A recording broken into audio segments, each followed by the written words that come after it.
Hello everyone, what's up? Let's begin with our very first topic, that is basic concepts. Without wasting further time, let's begin and let's crack this particular chapter in the quickest manner. Before starting, we need to understand charge of income tax and rates of tax, which means section number 4 पढ़ना पड़ेगा.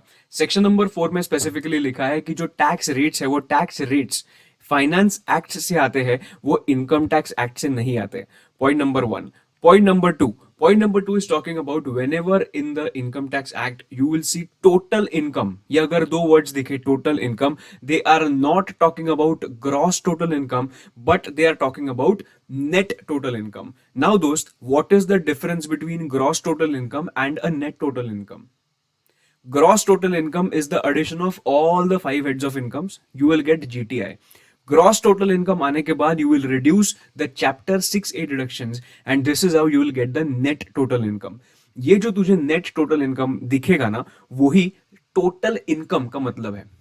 So whenever they will say total income, they are talking about net total income and not gross total income. Perfect है. उसके बाद हम लोग tax rates देखेंगे. Exactly tax rates क्या है इंडिविजुअल के लिए, HUF, AOP, BOI, artificial juridical person. अभी if I am resident non resident फर्क नहीं पड़ता है. इन दिस केस अगर मैं 60 के नीचे होऊंगा, if I am less than 60 years of age, in that case the tax rate is going to be 0 to 2,50,000, it is going to be 0. 2.5 to 5 lakhs, it is going to be 5%. 5 lakhs to 10 lakhs, it is going to be 20%, and above 10 lakhs, it is going to be 30%. एकदम चकाचक. और एक बार मेरे साथ, और एक बार 0 to 2.5 it is nil. 2.5 to 5 it is going to be 5%. 5 to 10 it is going to be 20%, and more than 10 lakhs it is going to be 30%. एकदम perfect है. If I M less than 60 years of age, मुझे ये applicable हो जाएगा. I can be resident और I can be non resident. मैं individual रहना चाहिए. AOP, BOI, artificial juridical person, इनके लिए पर्टिकुलर चीज एप्लीकेबल हो जाएगा. नेक्स्ट सेक्शन पे आता हूं. अगर I am more than 60 years of age, I am more than 60 years of age but less than 80 years of age. More than 60, less than 80, then in that case वो 2,50,000 जो था, it will be increased to 3,00,000 rupees. मतलब ऐसे senior citizens को basic exemption limit will not be 2.5, it is going to be what, 3,00,000 rupees. So up to 3,00,000 rupees it is going to be 0. 3 to 5 it is going to be 5. 5 to 10 it is going to be 20, and more than 10 it is going to be 30. So basically क्या change हो रहा है इधर? सिर्फ इधर basic exemption limit change हो रहा है, बाकी एवरीथिंग रिमेन्स द सेम. समझा कि नहीं दोस्त?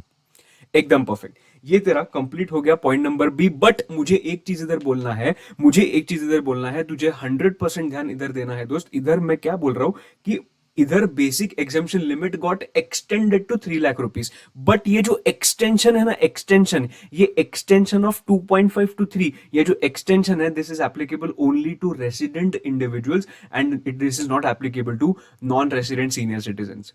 This will be applicable to resident senior citizens but not applicable to non-resident senior citizens. इसका मतलब I am a non-resident person. I am 70 years of age. मुझे बेसिक एग्जेम्पशन लिमिट 2.5 लगेगा, 3,00,000 लगेगा. मुझे बेसिक एग्जेम्पशन का लिमिट 2.5 लगेगा या 3,00,000 लगेगा. मुझे बेसिक एग्जेम्पशन का लिमिट 2.5 लगेगा, बिकॉज उन्होंने स्पेसिफिकली बोला है ये जो एक्सटेंडेड बेनिफिट है, that is applicable only to resident senior citizen and not to non resident senior citizen. I hope you are crystal clear. Perfect. मैं आगे बढ़ता हूं. जो लोग people who are more than 80 years of age, उनके लिए जो बेसिक एग्जेम्पशन था वो 2.5 से 3,00,000 हम लोग ने मोर देन 60 के लिए किया था. और अगर मोर देन 80 होगा तो basic exemption will become what, 5,00,000 rupees. So basically 0 to 5,00,000 rupees it is going to be 0. From 5 to 10 it is going to be 20%, and about 10 it is going to be what, 30%. Again I am telling you, if you are a non resident super senior citizen, ये लोगों को क्या बोलते हैं, super senior citizen. So if you are a non resident super senior citizen, then in that case तेरे लिए, तू 100 साल का भी होगा ना, तेरे लिए तो भी 2.5 लाख ही बेसिक एग्जेम्पशन लिमिट रहने वाला है. प्लीज हमेशा ये चीज याद रखना. ओके. उसके बाद आता है firms LLP local authority. Local authority अगर टैक्स रेट पूछा तो टैक्स रेट बहुत सिंपल है, सीधा उठा के लगा 30%. सीधा उठा के चिपका 30%, मतलब उसने 10 रुपए भी कमाया होगा ना, तो 10 रुपए पे 30% कंप्यूटेशन होगा। 10 रुपए पे 30% का कंप्यूटेशन होगा। I hope you are clear with this. अब तक क्या क्या किया, इंडिविजुअल, एचयूएफ, एओपी, बीओआई, ये सबका हम लोग ने देखा ऊपर। उसके बाद नीचे देखा firms, LLP and local authority, ये तीनों का tax rate is going to be what, 30% without any basic exemption limit का बेनिफिट। एकदम परफेक्ट। अभी नेक्स्ट जाता हूं कोऑपरेटिव सोसाइटीज। कोऑपरेटिव सोसाइटीज का टोटल इनकम अगर अप टू 10,000 है, then rate of tax is going to be 10%। 10,000 to 20,000 है, the rate of tax is going to be 20%। And 20,000 and above है, more than 20,000 है, then in that case it is going to be 30%। इसका computation भी हम लोग slab wise ही करेंगे। एकदम perfect. Up to 10,000 10%, 10 to 20 20%, and more than 20 it is going to be 30%। Perfect. आगे कंपनी। कंपनी, एक मिनट शांत रहूंगा, एक मिनट शांत रहूंगा, आप भी शांत रहो। अब तक जो देखा, इंडिविजुअल देखा, AOP, BOI, HUF, LLP, firm, local authority, ये 30% वाला देखा वो। उसके बाद ऊपर हम लोग ने क्या देखा, कोऑपरेटिव सोसाइटी देखा, 10,000 10%, 10 to 20 20%, अबाउट 20 30%।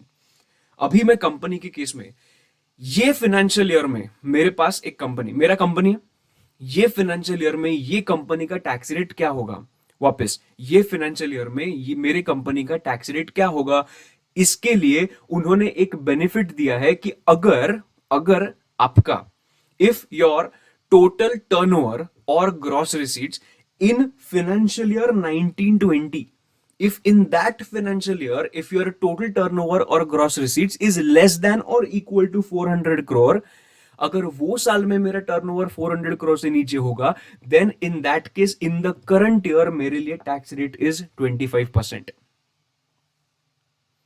वापस, if my turnover, total turnover or gross receipts in that financial year is less than or equal to 400 crore, then in that case मेरे ये साल का tax rate is going to be 25%। और अगर वो financial year में मेरा 1920 के फाइनेंशियल ईयर में मेरा अगर टर्नओवर इज 500 करोड़, तो ये फाइनेंशियल ईयर में मेरा टैक्स रेट क्या होने वाला है, 30% होने वाला है। ये जो हम लोग ने लिमिट्स देखे, वो लिमिट्स किसके लिए एप्लीकेबल होते हैं, डोमेस्टिक कंपनी के लिए एप्लीकेबल होते हैं। बट अगर वो फॉरेन कंपनी होगा अदर देन डोमेस्टिक कंपनी, तो उसके लिए the tax rate is going to be 40%। मतलब अगर आपको किसी ने पूछा what is the tax rate of a company, you should ask him are you talking about domestic company और अ फॉरेन कंपनी, तो मैं बोलूंगा domestic company. If I ask you what is the tax rate for domestic company, you should से 30%. But in certain cases, if the turnover in financial year 1920 is less than 400 crore, then in that case, मेरा ये साल का tax rate will be 25%.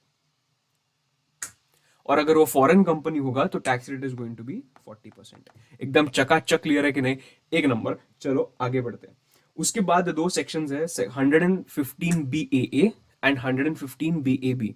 115 BAA क्या बोलता है, 115 BAA is of the opinion that कि तुझे और मैं कंसेशन देता हूं, कंपनीज को बोला मैं तुझे और एक कंसेशन देता हूं। ओके, फर्स्ट ऑफ ऑल ये जो सेक्शन है 115 BAA, this is applicable to domestic companies. अभी डोमेस्टिक कंपनीज को एक कंसेशन दिया है ये पर्टिकुलर सेक्शन ने, और उन्होंने बोला what is your actual tax rate, the actual tax rate is 30%, but 100 BAA says your actual tax rate can be 22%। मैं बोला क्या बात है, जबरदस्त। मैं अब तक 30% पे टैक्स पे कर रहा था और 25% एज द केस में भी, but I can pay the tax at 22%। तो मैंने क्या बोला, हाँ मुझे चाहिए। पर उन्होंने बोला रुक भाई, अगर मैं एक हाथ से अगर कुछ दे रहा हूं, ये गवर्नमेंट मुझे बोल रहा है, अगर मैं तुझे एक हाथ से दे रहा हूं तो दूसरे हाथ से कुछ ना कुछ मैं जरूर लूंगा। अभी वो दूसरे हाथ से जो लेने वाले हैं ना, वो क्या ले रहा है गवर्नमेंट, इसके बारे में समझते हैं। उनको बोलना क्या है, वो मुझे बेनिफिशियल रेट दे देंगे, बट उसके अगेंस्ट मुझे कुछ तो किसी की तो कुर्बानी देनी पड़ेगी। And what is that, government ने मुझे बोला you can avail 22% tax rate by not availing any kind of exemptions and deductions। मतलब तू exemption deduction एक भी नहीं ले सकता। अगर तू अग्रीड है तो तू 22% टैक्स रेट एप्लीकेबल कर दे, हम लोग को कुछ भी प्रॉब्लम नहीं है। एकदम चकाचक क्लियर है, ये उनको इधर पर्टिकुलर चीज में बोलना है। अभी एग्जम्पशंस एंड डिडक्शंस क्या है, हम लोग इसका भी अच्छे से रिवीजन लेने वाले हैं, so don't worry at all. मतलब उनको बोलना है 22% कंसेशनल टैक्स रेट मुझे कभी मिलेगा, whenever I am ready to forgo my exemptions and deductions. इसके साथ साथ मुझे रेट ऑफ सरचार्ज एप्लीकेबल होगा 10%, मतलब compulsory surcharge, and health and education cess of 4%। This is my 115B 115BAA। And the next one is section 115BAB। ये 115BAB भी बात करता है in case of domestic companies, मतलब ऐसे डोमेस्टिक कंपनीज जो मैन्युफैक्चरिंग में है, ऐसे domestic companies who are involved in manufacturing, उसके लिए 115BAB can be applicable. But और भी थोड़े कंडीशन हम लोग देखते हैं कि वो कंडीशंस क्या क्या है। ऐसा डोमेस्टिक कंपनी जो मैन्युफैक्चरिंग में है, he should be registered, sorry it should be registered on और after 1/10/2019, and they should commence the manufacturing business on or before 31st of March 2023। मतलब conditions दे क्या है, first of all it has to be a domestic company, second it should be registered after 1/10/2019, and they should commence the business on or before 31/3/2023। if you are fulfilling all these conditions, then in that case तेरे लिए concessional rate applicable होगा, which is going to be 15%। 15% का concessional rate applicable होगा। now the question is what was the original rate? original rate था 30%, उसके जगह पे मैं कितना मुझे मिल रहा है, 15%। बट इधर भी उन्होंने बोला अगर गवर्नमेंट एक हाथ से दे रहा है तो दूसरे हाथ से बहुत कुछ लेके जाएगा। एंड क्या लेके जा रहा है, इधर भी दे आर सेइंग कि if you want to avail 15% of concessional rate, then you will have to forgo your exemptions and deductions. 15% के साथ साथ कंपल्सरी सरचार्ज आता है 10% का, एंड हेल्थ एंड एजुकेशन से आता है 4% का। Your understand under section 115BAA and BAB, ये दोनों सेक्शंस में जो रेट ऑफ सरचार्ज है 10%, it is going to be 10% only, irrespective of your total income. Irrespective of your total income जो भी तेरा सरचार्ज लगेगा, वो that surcharge is going to be what, 10%। एकदम परफेक्ट। उसके बाद हम लोग थोड़ा सा आगे बढ़ते हैं। आगे बढ़ने के बाद उन्होंने क्लैरिफिकेशन दिया है, clarification regarding attaining prescribed age of 60 और 80 ईयर्स। ये मत पढ़ना, मैं तुम लोग को बता दूं एग्जैक्टली क्या हो रहा है। देख, ये है फाइनेंशियल ईयर 1920, ये है फाइनेंशियल ईयर 2021। इसके फर्स्ट डे मतलब 1/4/2020 को I am becoming 60 years of age. 1/4/2020 को मेरा 60 ईयर्स कंप्लीट हो रहा है। ओके, अभी मैं क्या बोल रहा हूं मालूम है,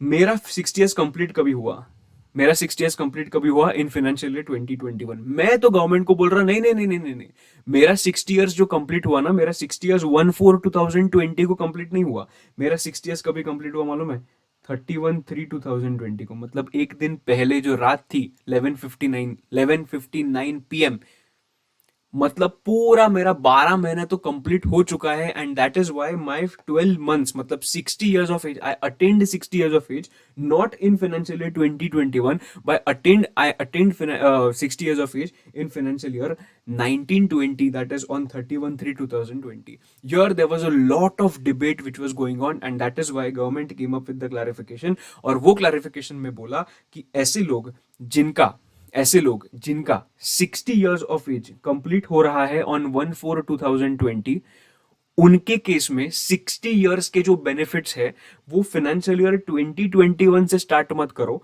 वो बेनिफिट्स फाइनेंशियल ईयर 1920 से ही स्टार्ट करो, वो फाइनेंशियल ईयर 1920 से ही स्टार्ट करो। ये उन्होंने इधर क्लियर कर दिया है, बिकॉज उन्होंने इधर अप्रिशिएट किया और इधर एडमिट किया कि मेरा जो 60 इयर्स है it is getting completed on 31/3/2020 and not 1/4/2020। नीचे मैंने एक एग्जांपल देके रखा है, you can read this example to have the better understanding. Same जो मैंने ऊपर लिखा है उसका ही दूसरा एग्जांपल मैंने नीचे लिखा है। एकदम परफेक्ट है। ओके, दूसरा पॉइंट है, as per section 115 BAC, I am not going to explain 115 BAC right now because you will not understand anything right now. I know it is a revision lecture, but still it is better that we cover this 115 BSC in the end. मैं हमेशा सिखाते वक्त भी 115 BSc हमेशा and में सिखाता हूँ, because आधा से ज्यादा चीजें तुम्हें बताऊंगा, हाँ ये बाद में कवर करेंगे, बाद में कवर करेंगे, बाद में कवर करेंगे. तो why to waste time in saying this? So that is why I thought of recording this at the end. So कभी भी आप 115 बीएससी देखोगे, इंश्योर करना कि आप सबसे एंड में देख रहे हो. ठीक है, ओके. हम लोग ये बाद में कवर करेंगे. उसके बाद ये आता है surcharge.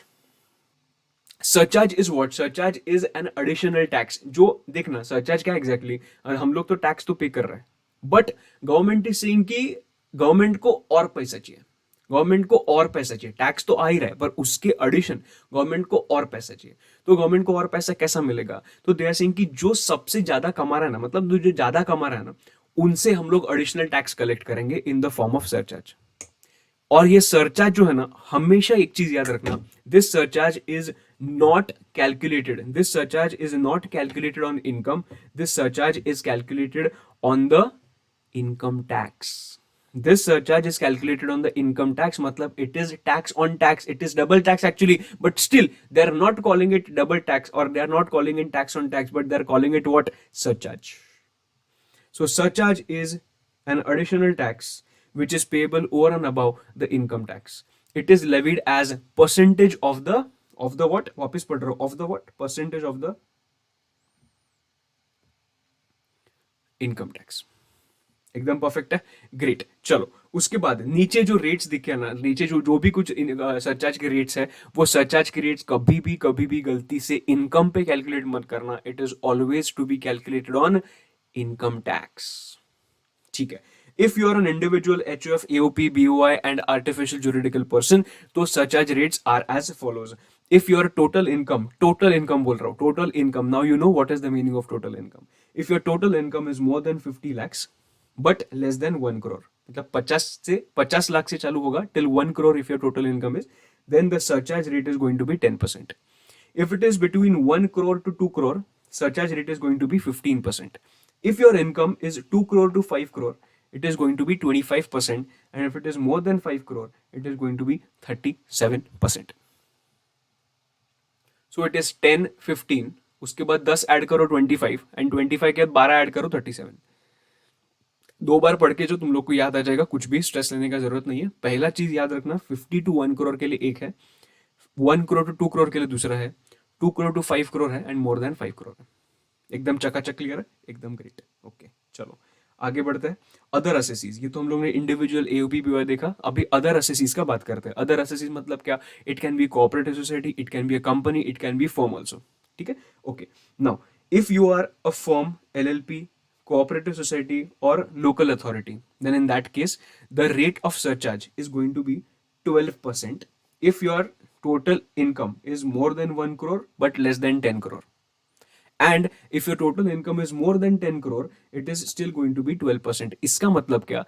If you are a company, if you are firm, LLP, cooperative society and local authority, 1 crore से ऊपर तेरा अगर total income गया, तेरे लिए the surcharge rate is what? 12%. Correct है, ओके. उसके बाद हम लोग डोमेस्टिक कंपनीज पे आते हैं. डोमेस्टिक कंपनीज में ये मैटर करेगा कि तेरा टोटल इनकम कितना है. If your total income is above 1 crore but till 10 crore, less than or equal to 10 crore, then in that case the surcharge rate is going to be 7% of income tax. और अगर 10 करोड़ के भी ऊपर है, then it is going to be what? 12% of income tax. अगर तू foreign company है, it is going to be 2% of income tax. मतलब अगर तेरा total income is more than 1 crore, less than or equal to 10 crore, then surcharge rate is 2%, and if it is more than 10 crore, it is going to be 5%. So basically 7 12 2 5, 7 12 2 5, 7 12 2 5, 7 12 2 5, 7 12 2 5, 7 12 2 5, 7 12 2 5, 7 12 2 5. Perfect है, ऐसे याद रह जाएगा. Okay. उसके बाद ये जो part है मैं सबसे एंड में कवर करूंगा, सबसे एंड में, यही लेक्चर में सबसे एंड में कवर करूंगा. उसके पहले मैं जरा ये एक्सप्लेन करता हूं. Marginal relief. अभी सबका ध्यान इधर चाहिए. मार्जिनल रिलीफ के केस में बहुत ही ज्यादा इंपॉर्टेंट मुझे लगता है, because usually students leave this particular topic और students don't understand this particular topic. So I have made my attempt to explain this particular concept in the simplest way possible. ठीक है, ये कॉन्सेप्ट हम लोग theoretically नहीं पढ़ेंगे, we will understand this concept with the help of one example. ठीक है, पूरा लॉजिकली समझाऊंगा, मेरे साथ रहना और तुम लोग यू विल बी कन्विंस्ड कि हाँ यार ये इतना लॉजिकल था, कुछ फॉर्मूला का जरूरत ही नहीं था। ठीक है, 1 मिनट दो, सिर्फ मुझे वो निकालने दो। ओके, मार्जिनल रिलीफ का एग्जैक्टली मतलब क्या? सी वी नो कि सरचार्ज एप्लीकेबल होता है, मतलब अगर 50 lakhs के ऊपर, मैं इंडिविजुअल हूं, 50 lakhs के ऊपर अगर मेरा टोटल इनकम गया तो मुझे सरचार्ज एप्लीकेबल हो जाएगा। But if my income is more than 50 lakh rupees by 1 lakh, मतलब मेरा 51 लाख टोटल इनकम है, तो मुझे सरचार्ज एप्लीकेबल हो जाएगा। अभी इसके आगे क्या होगा, तुझे ये एग्जाम्पल के हिसाब से मैं तुझे समझाऊंगा, तो ही तुझे ना फील आएगा, जब भी वो दर्द होगा ना तभी तुम लोग को समझेगा हाँ यार ये तो गलत हो रहा है मेरे साथ। अभी देखते क्या है। से for example your income is 51 lakhs, if your income is 51 lakhs और उन्होंने बोला कैलकुलेट द टैक्स। अभी तुझे अगर कैलकुलेट करना है tax 0 to 2.5 lakhs, it is going to be nil. कितने कितने पे करना है? 51 lakhs। 0 to 2.5 lakhs, it is going to be nil. 2.5 to 5, it is going to be 12,500। कैसे आया? 2.5 lakhs into 5%। 5 lakhs to 10 lakhs, it is 1 lakh। कैसे आया? 5 lakhs into 20%। And 10 lakhs to 51 lakhs, it will come to what? It will come to 12 lakh 30,000 rupees, which means it total tax liability is going to be what? My total tax liability is going to be 13 lakhs 42,500।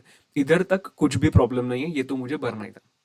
अभी इस पे अगर अभी since my total income is more than 50 lakhs, I will have to pay the surcharge on that. तू मुझे बता, my what is my income? 51 lakhs।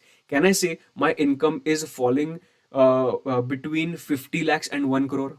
Definitely. So what is the surcharge rate which is applicable to me? The surcharge rate applicable is 10%. Okay, तो इस पे मैंने 10% निकाला, इस पे मैंने 10% निकाला, 13,42,500 पे 10% निकाला, विच इज 1,34,250।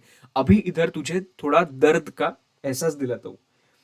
तू मुझे बता, वो 1 लाख के इनकम होने, एडिशनल इनकम होने की वजह से कहना से मुझे सरचार्ज एप्लीकेबल हुआ? वापस पूछ रहा हूं, वो 1 लाख रुपया, 51 lakhs है ना, वो 50 के ऊपर 1 लाख रुपया का इनकम कमाने के वजह से मुझे मेरे आउटफ्लोज कितने बढ़ रहे हैं वो पहले देखो। आउटफ्लोज मतलब क्या समझो, 1 लाख रुपए मुझे इनकम मिला, इसकी वजह से कहना से मुझे ये पूरा का पूरा सरचार्ज पे करने के लिए आ रहा है 1,34,000। मतलब अगर ये 1 लाख रुपए में नहीं कमाता तो ये 1,34,250 पिक्चर में ही नहीं आता।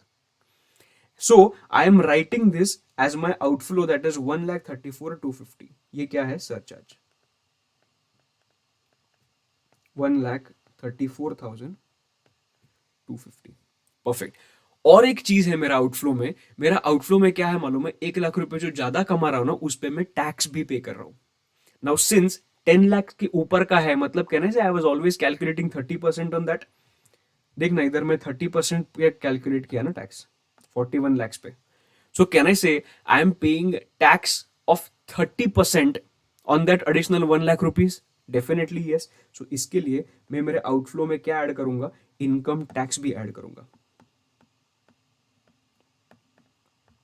कितना है इनकम टैक्स? 1 लाख पे, 1 लाख पे कितना? 1 लाख पे 30%, विच मीन्स 1 लाख पे 30% कितना आता है? कितना आता है? 30,000 रुपीज। सो टोटल अगर मेरा आउटफ्लो देखा अगर मैंने, तो मेरा टोटल आउटफ्लो कितना होगा? मेरा टोटल आउटफ्लो होगा 1,64,250।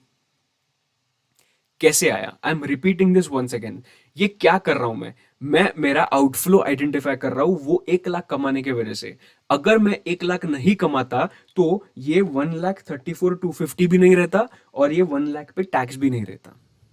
And that is why am computing कि मेरा 1 लाख कमाने से टोटल आउटफ्लो कितना हुआ। 1 लाख कमाने से मेरा सरचार्ज आया 1,34,250 का, एंड मेरा इनकम टैक्स आया 30,000 रुपीज का। 30,000 कैसे? बिकॉज 1 लाख पे 30%। So total outflow comes to what? 1,64,250। अभी इतना आउटफ्लो हुआ, बट भाई what is the inflow? What is the inflow? My inflow is what? Income of 1 lakh। What is my inflow? My inflow is only 1 lakh rupees. अभी तू मुझे बता, तुझे कुछ कुछ भी गलत लग रहा है क्या? तुझे कुछ तो गलत लग रहा है कि नहीं? अरे भाई, आई एम अर्निंग 1 लाख रुपीज और वो 1 लाख रुपए कमाने की वजह से आई एम स्पेंडिंग 1,64,250।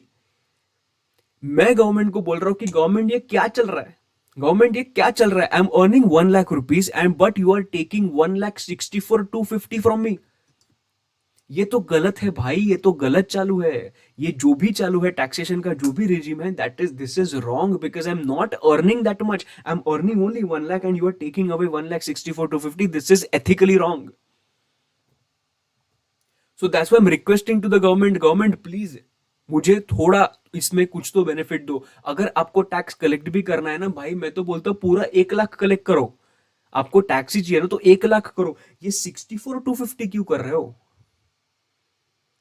मतलब मैं जितना कमा भी नहीं रहा हूं पर उसके ऊपर मेरे से टैक्स कलेक्ट हो रहा है, और this will be ethically wrong and that is why they said you do your outflow minus inflow. मतलब आउटफ्लो माइनस इनफ्लो मतलब 1,64,250 minus 1 lakh rupees which means 64,250 is the additional tax which I am paying to the government, which is ethically wrong, and that is why ये जो 64,250 है ना, government is allowing me to reduce this from my surcharge, from my surcharge. और मेरा जो भी answer होगा इसका, मेरा जो भी आंसर होगा, this is going to be my final surcharge. And ये जो मैंने माइनस किया ना 64,250, उसको ही हम प्यार से बोलते हैं marginal relief. This is the relief which is given by the government to us because I was not earning this much amount, but still government was taking away 64,250। मतलब इधर मैं 1 लाख कमा रहा हूं तो मैं बोल रहा हूं पूरा का पूरा 1 लाख लो, चाहिए तो लेके जाओ 1 लाख, पर 1 लाख के ऊपर 1 रुपया नहीं दूंगा। एंड दैट इज वाई 64,250 का उन्होंने मुझे बेनिफिट दिया। और ये बेनिफिट मैंने क्या किया? बेनिफिट दिया मतलब मैंने क्या किया? ये मैंने टोटल सरचार्ज में से माइनस किया। टोटल सरचार्ज में से मैंने माइनस किया। आई विल गेट द फिगर, और ये जो फिगर होगा वो फिगर होगा टोटल सरचार्ज का फिगर।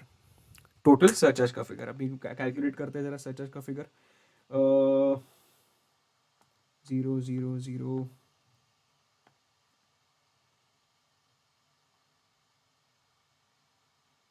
70,000 70,000। सो ये आएगा 70,000 rupees. So 13,42,500 plus 70,000 if I do, then I will get the figure of how much. मेरे पास अभी कैलसी नहीं है तो थोड़ा ट्रेडिशनल मेथड से करता हूँ।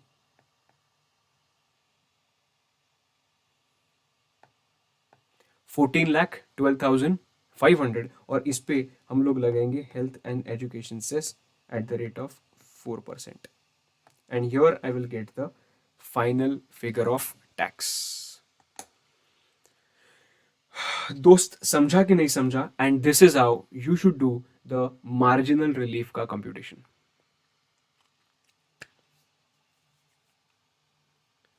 ओए समझा कि नहीं?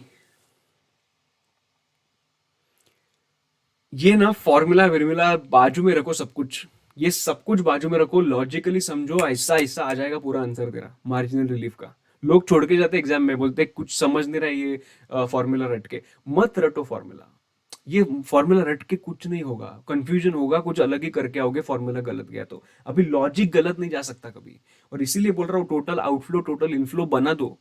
अगर 1 लाख नहीं कमाता तो ये मेरा 1,64,250 आता ही नहीं। अगर मेरा 1,64,250 आता ही नहीं तो तो तो 1,64,250 क्यों आया? 1,64,250 आया because there was an income of 1 lakh rupees. इसके लिए मैं गवर्नमेंट को बोल रहा भाई 1 लाख रुपए कमा रहा हूं तो 1 लाख टैक्स ले, लेके जा पूरा मेरा, लेके जा, ले पूरा लेके जा। पर तू 1,64 का ऐसा टैक्स ले सकता है? और इसीलिए उन्होंने 64,250 का मार्जिनल रिलीफ मुझे दिया।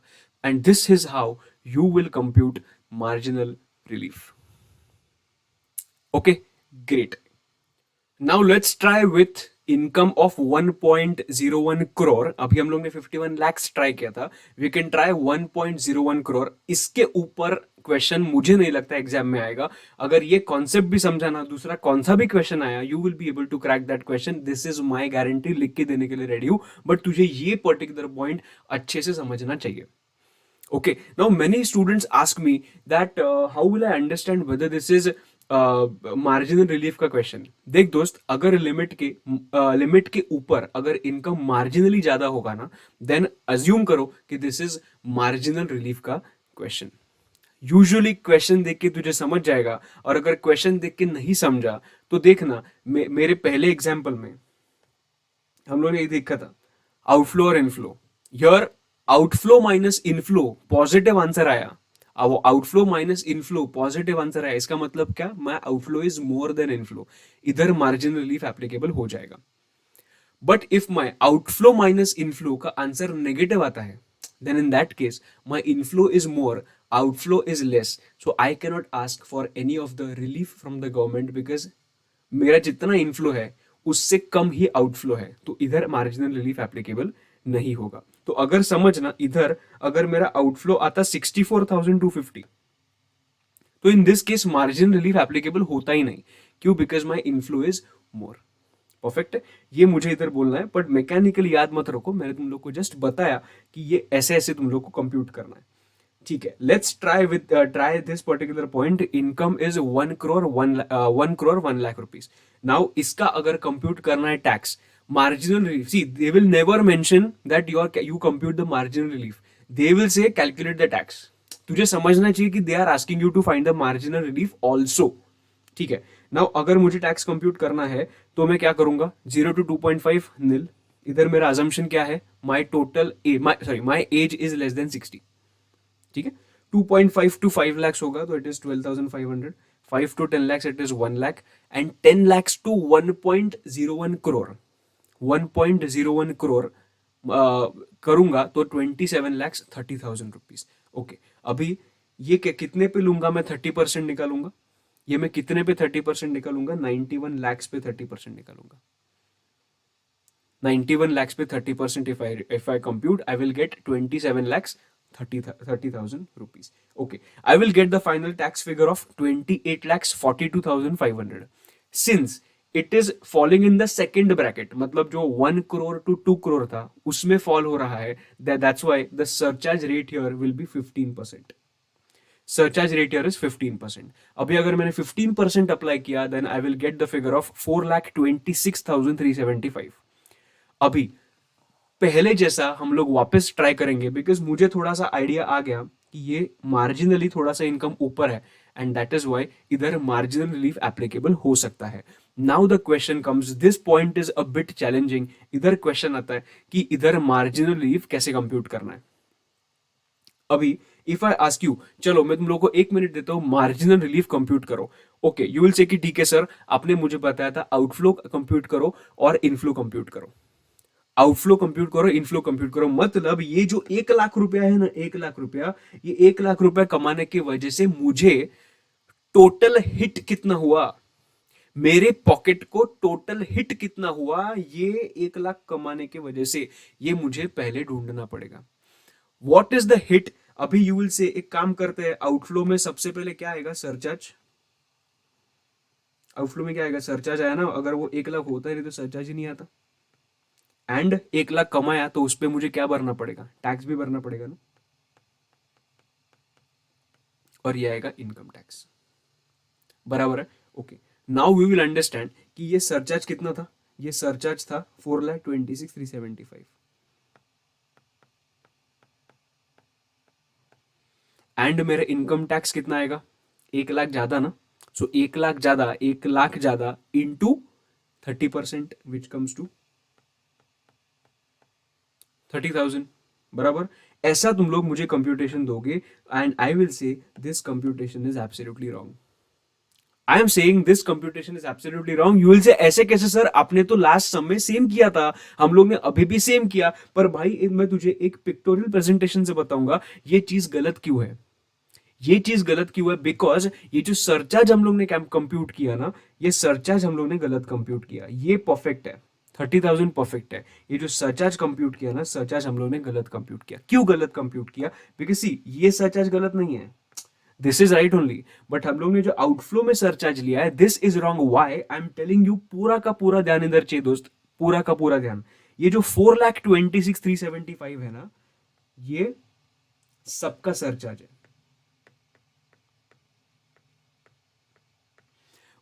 मैं मार्जिनल रिलीफ कौन से इनकम पे कंप्यूट कर रहा हूं?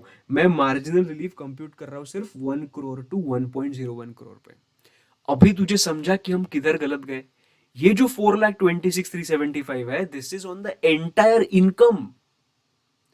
This entire 426,375 is not the total outflow because of this 1 lakh rupees. अरे दोस्त, तूने 1 करोड़ 1 लाख जब भी कमाया, कहना इसे इतने पे तो तुझे सरचार्ज देना ही पड़ेगा।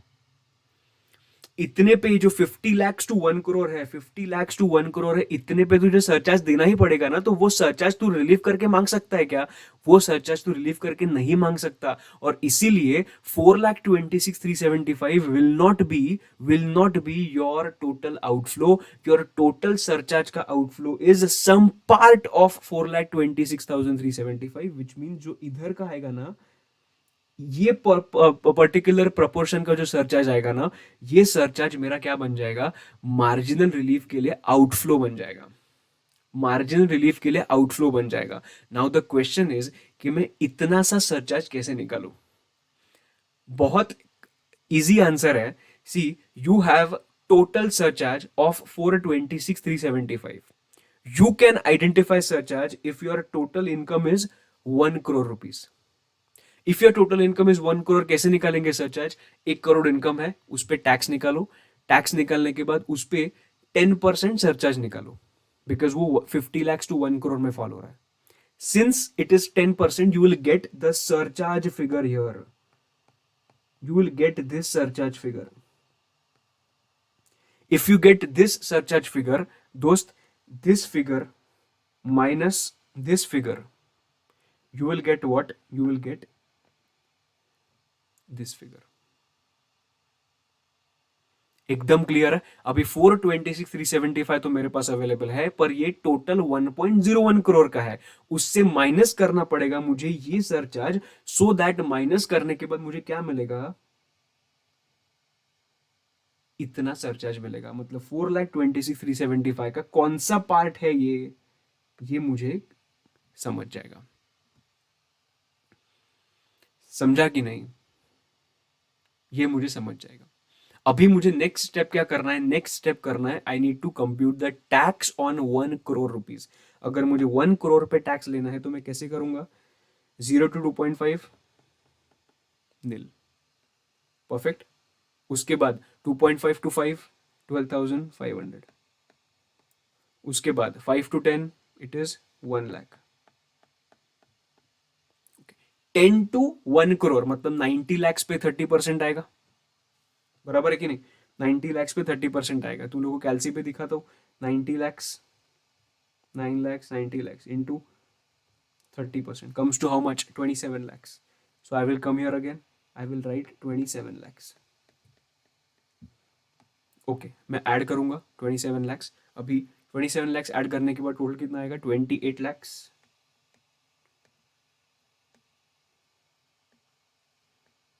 12,500. Since the income is 1 crore, can I say it is falling under the first bracket? First bracket पे इस पे सरचार्ज कितना आएगा? इस पे सरचार्ज आएगा 10%, बराबर। इस पे सरचार्ज कितना आएगा?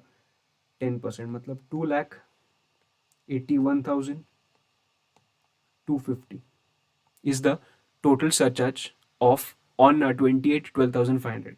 यही जो सरचार्ज है ना, ये मैं सरचार्ज किधर लिखूंगा? ये सरचार्ज में लेके जाऊंगा इधर, 2,81,250। मतलब 426,375 में से 281,250 is belonging to this path. अभी मुझे क्या निकलना है? अभी मुझे ये निकलना है। ये निकलना तो अभी इजी है, 426,375 minus 281,250।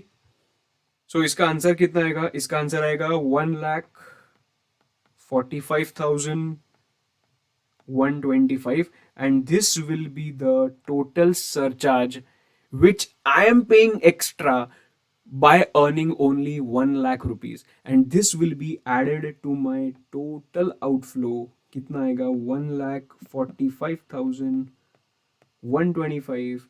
I will add 1,45,125 to my income tax, and I will get the total outflow of 175,125. अभी मेरा टोटल इनफ्लो देखते हैं. माई total inflow is what? My inflow is 1 lakh rupees का एडिशनल इनकम. ये इनकम के वजह से मुझे कितना ज्यादा आउटफ्लो हो रहा है वो ही हम लोग कंप्यूट कर रहे हैं. So my inflow is 1 lakh, outflow is 175,125, and that is why my marginal relief is going to be how much? 75,125. 75,125 is going to be my marginal relief. I'm going to substitute it in my main computation as 75,125.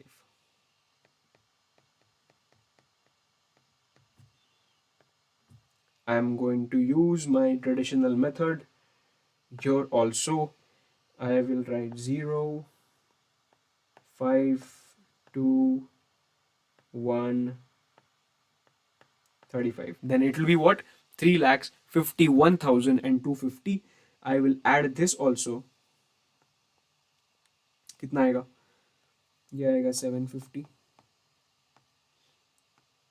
3, 9, 31. So it will be 31,93,750. और इस पे मैं add करूंगा health and education cess at the rate of 4%. तो ये जो भी आपको ऐड करके इधर आंसर आएगा, this will be the final tax liability.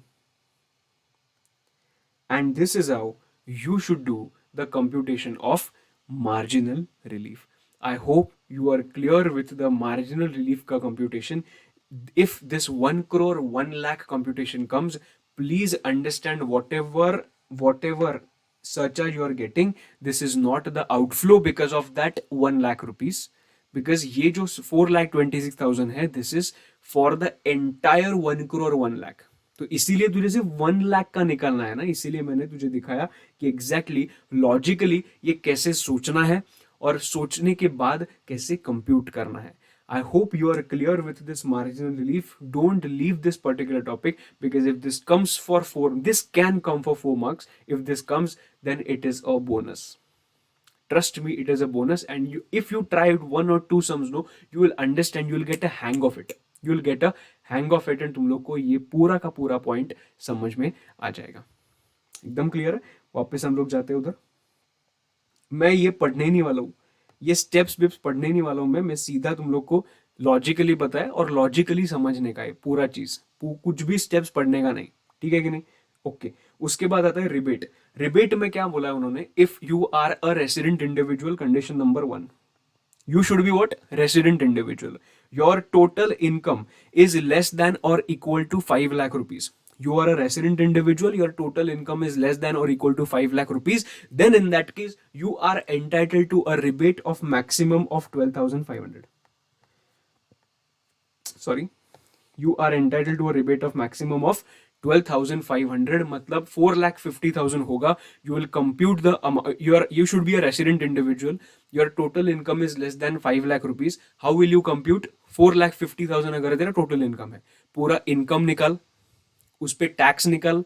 Tax निकालने के बाद जो भी टैक्स आएगा उसमें से उतना अमाउंट माइनस कर to the extent of 12,500.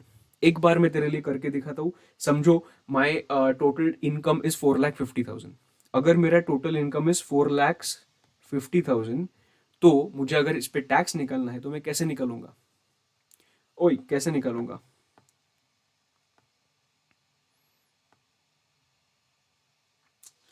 I think there is some problem. 1 minute. या इधर लिखता हूँ 4,50,000. इस पे टैक्स निकालना है तो अप टू 2,50,000 नो टैक्स. 2,52, 4,50,000 कितना आता है? 2 लाख. 2 लाख पे कितना परसेंट? 5%. 2 लाख पे 5% कितना आता है?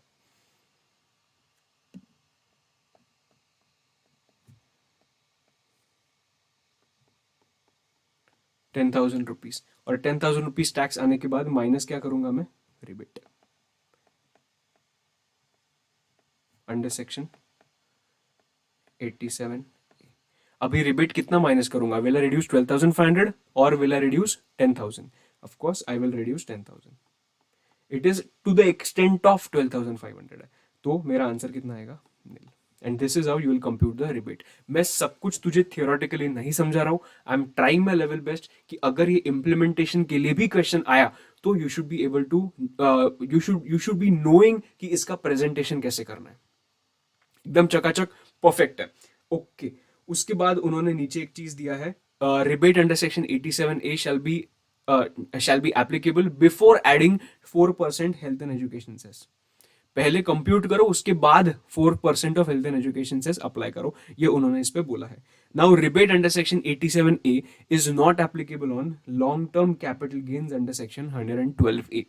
112A में ये रिबेट एप्लीकेबल नहीं होगा, मतलब if your total income is less than 5 lakh rupees, still you are required to pay tax under section 112A, इधर रिबेट एप्लीकेबल नहीं होगा। नेक्स्ट पॉइंट आता है हेल्थ एंड एजुकेशन सेस। तो सबको मालूम है health and education cess applicable होता है to of 4%। It is levied on what, it is levied on total income plus surcharge. Please एक चीज याद रखना, ये जो इनकम है ना, इनकम, इस पे क्या निकलता है, टैक्स निकलता है, इधर टैक्स आएगा। ये टैक्स जो है ना, उसके बाद ये जो टैक्स है इस पे मैं सरचार्ज निकालूंगा। ये सरचार्ज किस पे आएगा, ये टैक्स पे आएगा, तो मैं इधर ऐड किया। उसके बाद टैक्स प्लस सरचार्ज मैंने ऐड किया, और इस पे मैं क्या करूंगा, health and education cess apply करूंगा। किस पे करूंगा, ये इस पे करूंगा। I will get this figure and this is my final tax amount.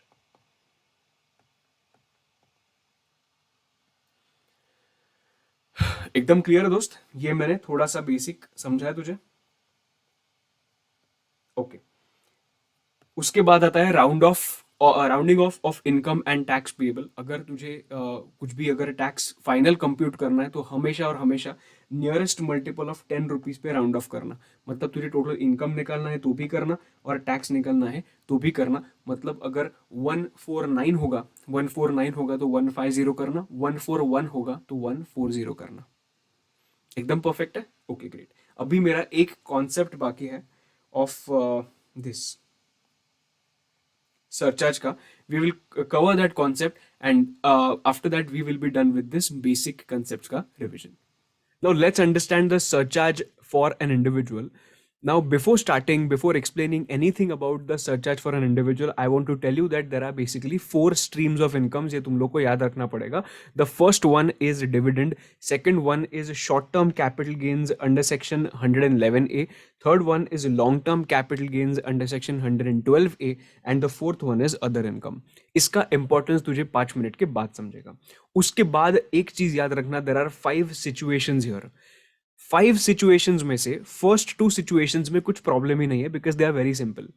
But बाकी के जो 3 सिचुएशंस है, मतलब situation number 3, situation number 4, situation number 5, ये 3 सिचुएशंस एंड के जो है वो थोड़े से समझने में दिक्कत आता है लोगों को, but I will make sure that you will understand everything. First जो सबसे इजी 2 सिचुएशंस है वो हम लोग कवर करते हैं। Situation number 1, we are here right now.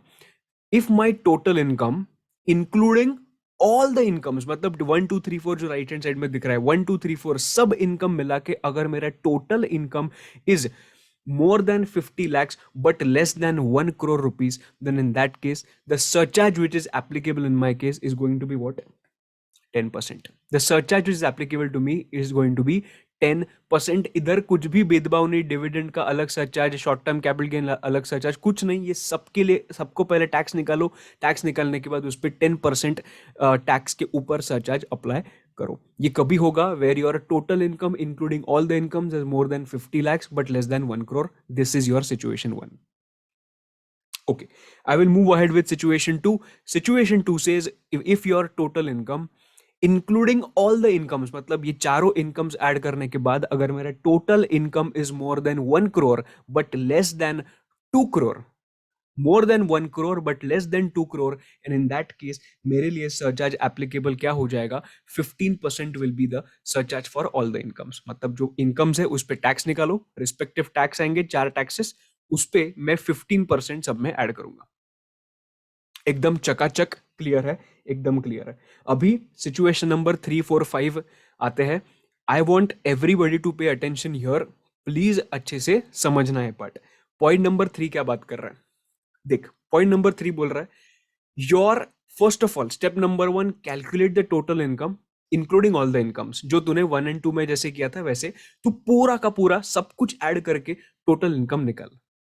If your total income including all the incomes are more than total income including all the income is more than 2 crore but less than 5 crores, there is a possibility that you can fall under situation number 3. मैं वापस बोलता हूँ क्या बोला, I will add all the incomes, मतलब dividend, short term capital gain, long term capital gain and other income, ये सब मैं ऐड करूंगा, देखूंगा कि what is my total income. If my total income is more than 2 crore less than 5 crore, then in that case there is a possibility कि मैं situation number 3 में follow हो पाऊंगा.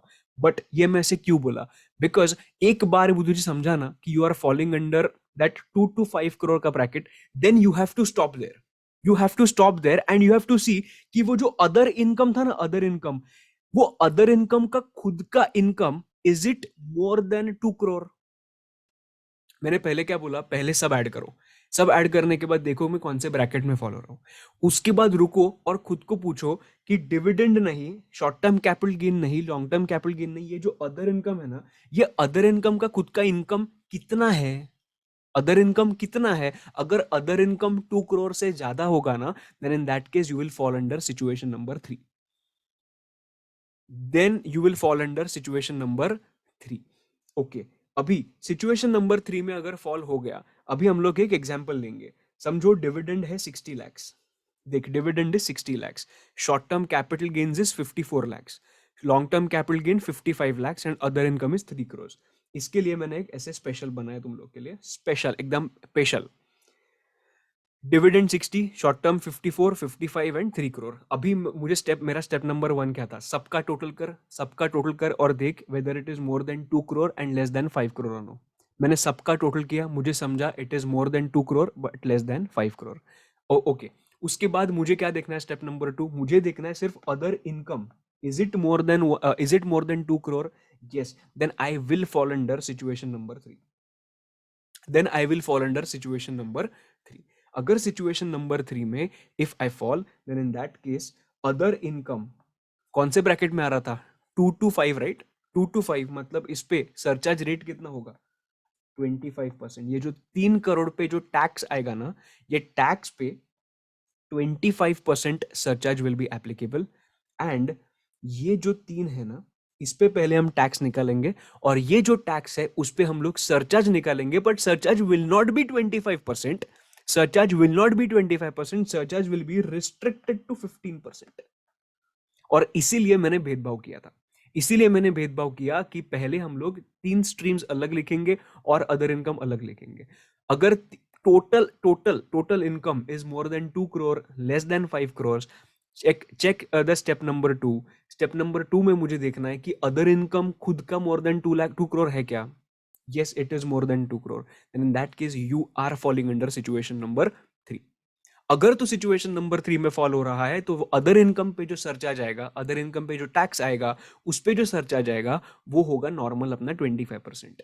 बट ये जो dividend, short term, long term, ये जो special लोग एकदम, ये जो स्पेशल लोग है ना, उनको 15% से ज्यादा सरचार्ज एप्लीकेबल नहीं होगा. And that is why the surcharge rate will not be 25, it will be what, it will be 15%. It will be 15%. I hope you are crystal clear about this particular concept. I am moving ahead with the fourth concept. Fourth concept exactly है क्या, fourth concept बहुत similar है point number 4 से. fourth concept बोल रहा है सबका पहले ऐड करो. step number 1, सब incomes ऐड करो. if the addition is more than 5 crores, then wait. more than 5 crores है, then wait and check कि other income कितना है. if the other income is more than 5 crores, you will fall under situation number 4. देख, इसमें देख कैसा है, उधर जो ऊपर एग्जांपल्स दिया ना, ये एग्जांपल दिया ना, ये एग्जांपल, ये मैंने इधर नीचे लिखा है।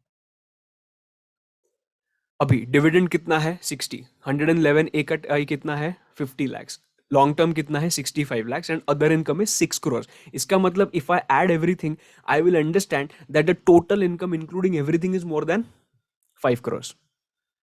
अभी देखूंगा, अभी रुकूंगा, उसके बाद देखूंगा कि जो अदर इनकम है ना, ये अदर इनकम 5 crores के ऊपर है क्या।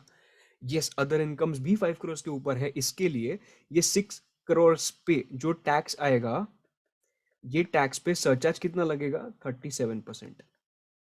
और ये जो है ना, इस पे जो टैक्स कंप्यूट करूंगा उस पे सरचार्ज कितना आएगा, उस पे सरचार्ज आएगा 15%, because the total surcharge will be restricted to 15%। I hope you are clear with this part. Situation 3 situation 4 exactly similar है, कुछ भी फर्क नहीं है सिचुएशन 3 एंड 4 में। अभी मैं आगे बढ़ता हूं सिचुएशन 5 से। अभी सिचुएशन 5 क्या बोल रहा है मालूम है?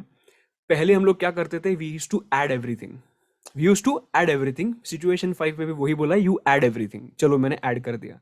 ऐड करने के बाद समझो कि मेरा total income, my total income is exceeding 2 crores। My total income is exceeding 2 crores। But but total income मतलब क्या? Dividend, long term, short term and other income, ये चारों मिला के my total income is exceeding 2 crore rupees. उसके बाद ऊपर हम लोग क्या देखते थे, इंडिविजुअली अदर इनकम का कितना है, अदर इनकम कितना है। If my other income is more than 2 crore तो हम लोग सिचुएशन 3 में ही फॉलो होते थे।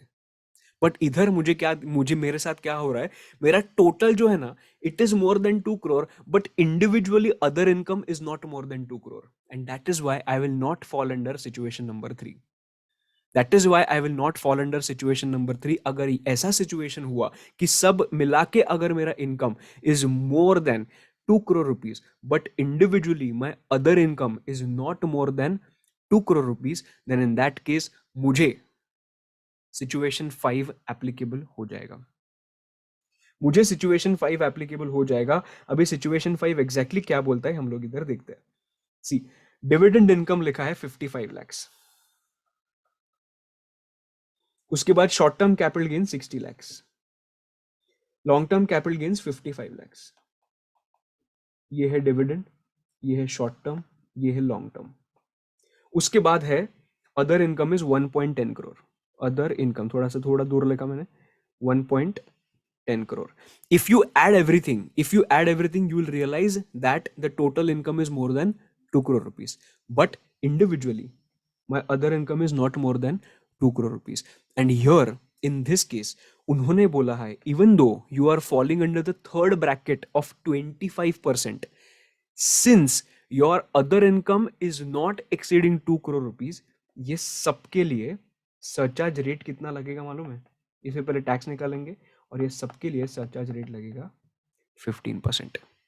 ये सबके लिए सरचार्ज रेट लगेगा 15%।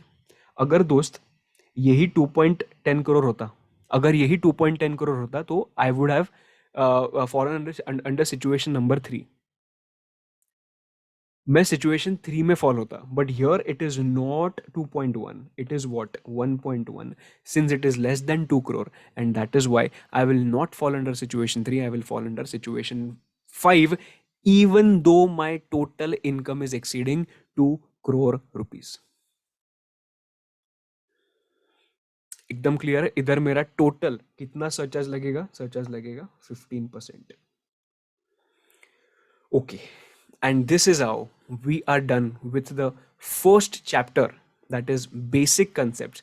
इसमें मैंने एक कॉन्सेप्ट कवर नहीं किया, that is 115 BSc, but it was a deliberate act, because अभी 115 बीएससी समझा के कुछ भी फायदा नहीं होगा, बिकॉज इतना अच्छे से नहीं समझेगा। So let me cover everything which is there in your syllabus, and after that at the end I will cover 115 BSc। Even though if you are able to see in my course 115 BSc पहले, do not watch that lecture, एकदम and में 115 BSc देख लेना, तुझे बहुत अच्छे से वो 115 BSc समझ जाएगा। ये पूरे चैप्टर में हम लोगों ने क्या क्या किया, पहले देखा tax rates of individual, LLP, firm, company, उसमें डोमेस्टिक कंपनी था, उसमें फॉरेन कंपनी था। उसके बाद हम लोग ने 115 BAA किया। क्या था BAA? वो 22% वाला। BAB किया, वो 15% वाला, बट उसमें दोनों में कॉमन क्या था, तुझे एग्जाम्पशंस एंड डिडक्शंस नहीं मिलेंगे। उसके बाद वी सॉ कि मार्जिनल रिलीफ क्या होता है। मार्जिनल रिलीफ के दोनों पॉइंट्स देखे हम लोग ने, अगर 51 लैक्स क्या अगर होगा इनकम तो क्या होगा, एंड 1 करोड़ 1 लाख होगा तो क्या होगा। बिकॉज लोगों को कॉन्सेप्ट मालूम होता है but they don't know how to implement it. So मैंने खुद तुम लोग को सॉल्व करके वो पर्टिकुलर चीज बता दिया है। सो आई एम श्योर कि तुम लोग को वो समझा होगा। उसके बाद we saw rounding off and everything, health and education से सबसे इंपॉर्टेंट क्या है, ये सरचार्ज वाला कंप्यूटेशन। कभी ऐसे पूछा नहीं है, पर ऑब्जेक्टिव्स में there is a possibility that they might ask you this particular question in your exam. I hope you are clear with it. I will see you in the next lecture. Till then, bye bye, see you and take care.